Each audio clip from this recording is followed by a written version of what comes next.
Some people think being called cheap and easy is derogatory.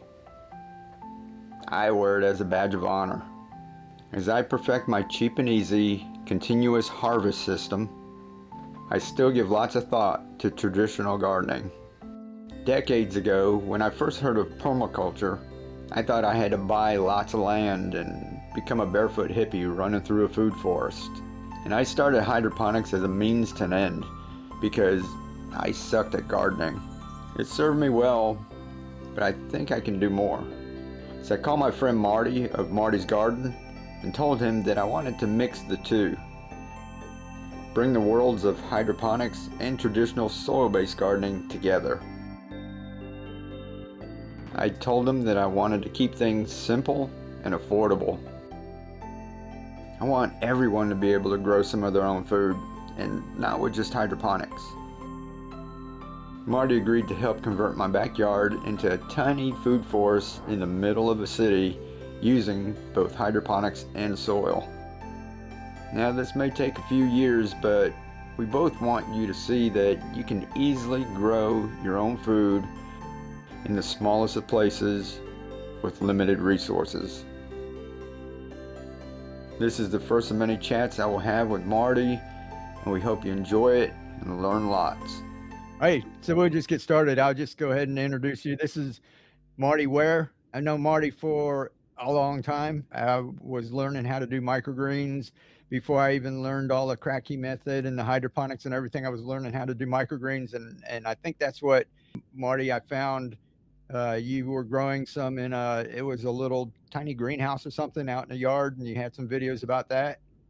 And that's how I found Marty, and I've known him ever since. And then I consider him a good friend, and he's like one of the best people on YouTube here. So he does a lot of soil gardening, and that's what I'm going to get back into. So I figure who better to ask than Marty there. And Marty, if you just want to tell everybody a little bit about yourself and your channel and what you do.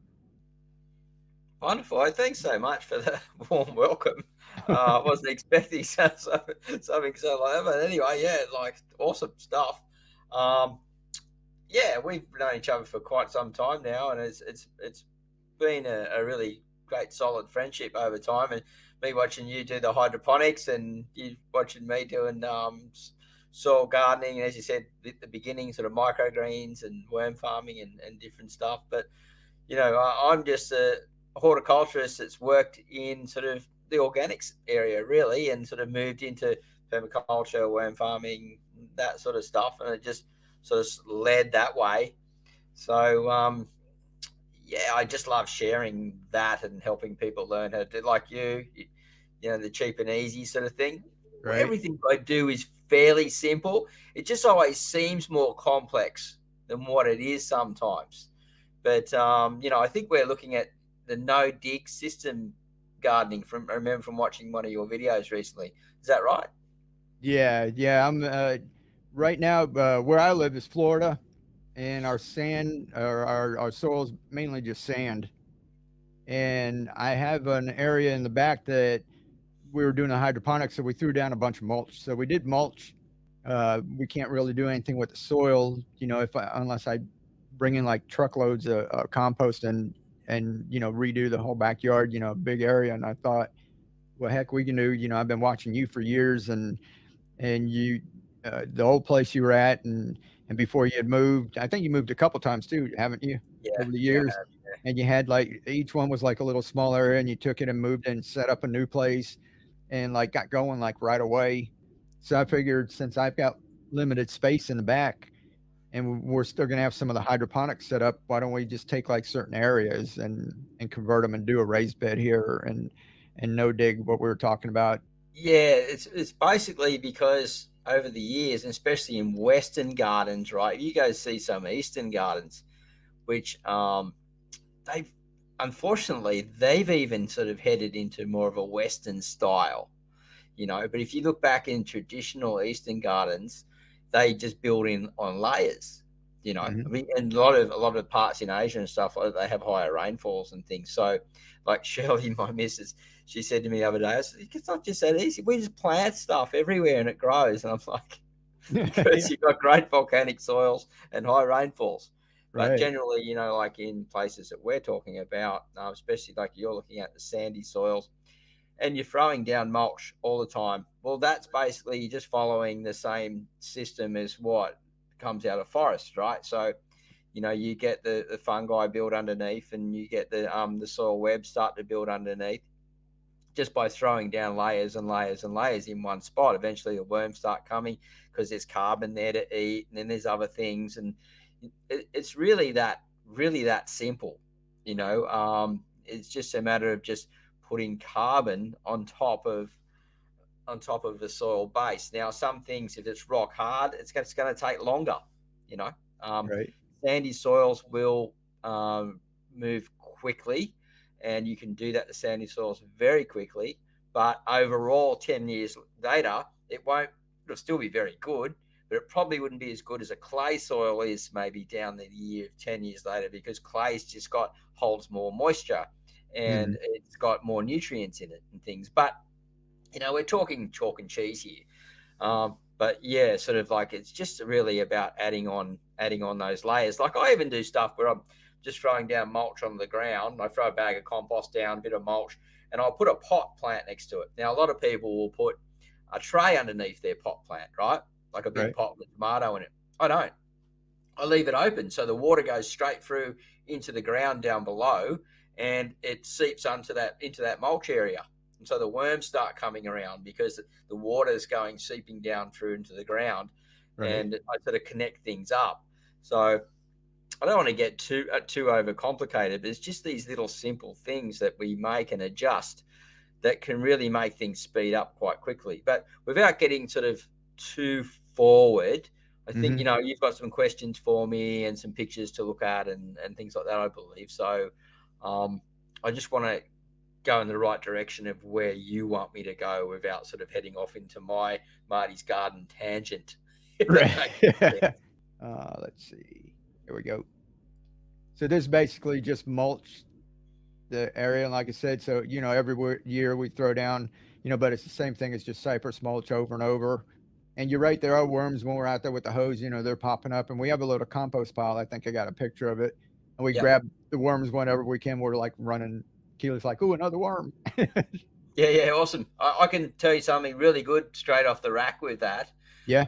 And this is really good education for people, is a lot of people when they mulch, especially with lawn clippings and stuff, it's so fine and it gets compacted down.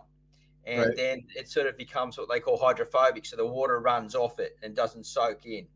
And when you look at this type of mulch that's been thrown down, it's just bark, little wood chips, little sticks, twigs. It's all different sizes, and it's a blocky structure. You can see one's laying one way, the other one's laying the other way, and that creates an air opening in between each little gap, right? So when you're Right. watering it, and sorry, I hit the microphone there. When we're watering it, and when it's raining, there's oxygen between each layer, and so that creates more space for sort of fungi to move in, good bacteria, like the centipedes and stuff, and building a soil web. So when you've got a blocky structure, same like in the forest floor, or sticks land down on different angles and sticking up and sideways and different sizes, Right. that's what we want. And you will get, as long as you don't make it too thick. So depending on your rainfall, if you get a low rainfall, you have it thinner because you want the rain to always reach the soil.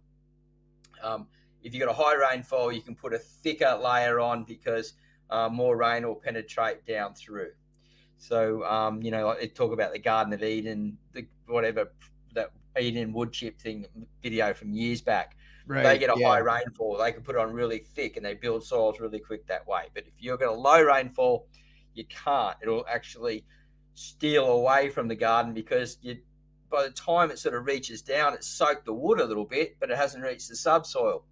And so we always want it touching, and you dig in a little bit and you'll see like bendy bits, you can Right. like bend it and snap it, like snap and bend it, and so feel a bit of moisture in it, and then as it comes up it gets a little bit drier. So that's the key with that type of throwing down mulch, just keep it fluffy, light, blocky structure.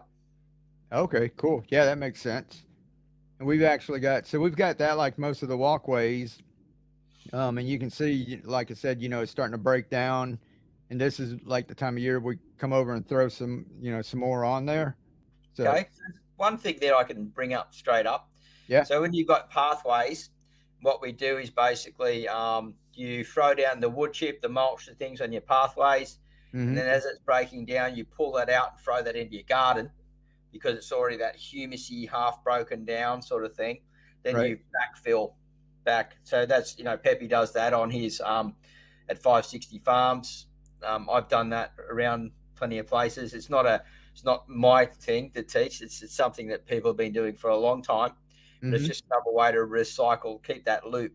So so basically every time you're filling up, emptying the pathways out, goes back in the garden, and then you throw new stuff, new material where you're walking back in, and that keeps the loop. So pretty simple process, a little bit of Okay. work involved with that, but it does work very well, and it's a great money saver.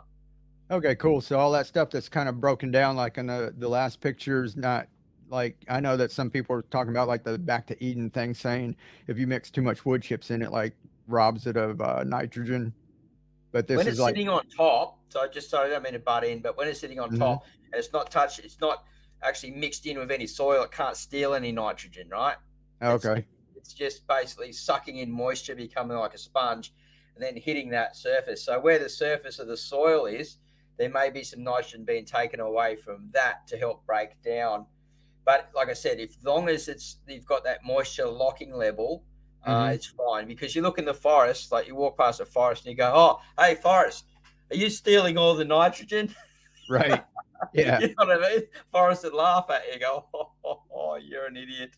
yeah, Been doing this a long time, all the right, trees are happy and all that sort of stuff. So just really always want to think like the forest floor. But when we're mixing and doing whatever we're doing and throwing piles here and there, we can just grab it later on and move it. The main thing about nitrogen being stolen away is people make those no dig beds and they start mixing soil all through it. oh, okay, And then all of a sudden they're that, stealing away other things and that as well. So really, you just want your wood chips and your leaves and your sticks in one pile. And if you want to heat it up, then you throw the nitrogen in it. It'll break it down, but it'll steal the nitrogen away. That's hot composting, yeah. But right, sort of getting too far away from that. But I think people would understand what I've spoken about. Like I said right at the very beginning, we complicate it ourselves. It's much more a simple process. So just keep it. It's the KISS method. yeah, Yeah. We make it too hard for ourselves most of the time. And a lot of time we can create too many jobs for ourselves. That's something I preach a lot on my channel because I do it myself quite often as well. But yeah, we create too many jobs for ourselves, and then all of a sudden, I think you mentioned something recently in one of your videos about the tomato towers and stuff. Oh, look, I totally get it because we run around and we go, I'm going to do this, I'm going to do that, I'm going to do this. But when you think about it, if you're going sort of the long term, you're thinking about long term about this stuff breaking down in the pathways. By the time you get to it in the year, like the first year might take a bit longer when you're doing that sort of stuff, but hmm, the next year is even quicker, and the next year is even quicker after that. And all of a sudden, you're saving time right, over over this long period of time. Like my gardens are actually like designed where there's really like I know I produced some content a while ago. I said I'm just too overwhelmed. I've created too much for myself, which I did because my soils and that are really bad. But I just thought, hang on, you need to get back to where you originally plan how you do stuff. I was starting to think about everyone else. I was going back into this Western mentality. I don't know why I'm touching my head here. Maybe because I'm I'm West, not- but going back to this Western mentality of having to grow gardens in that way since the 1945 World War II mhm, stuff, throw on the chemical fertilizers, all that stuff. It's easy to drift back to that. But when you start thinking, okay, all I got to do is build soils and plant plants, and provide habitat. So it's just the three things: build soils, plant plants, provide habitat.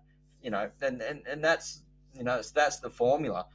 And you can grow like little lettuces and strawberries and things like that in real shallow profiles because they don't need a lot of and microgreens and stuff. They don't need a lot of mhm, root zone, and so you got food within a week, 2 weeks, you know. right, And then you plant you know, your cucumbers and your tomatoes and things like that, just soil starts getting deeper, you know, and then you just go, okay, well, it's deep enough now, I can plant a little fruit tree, you know, so you just stages, and then it becomes really simple.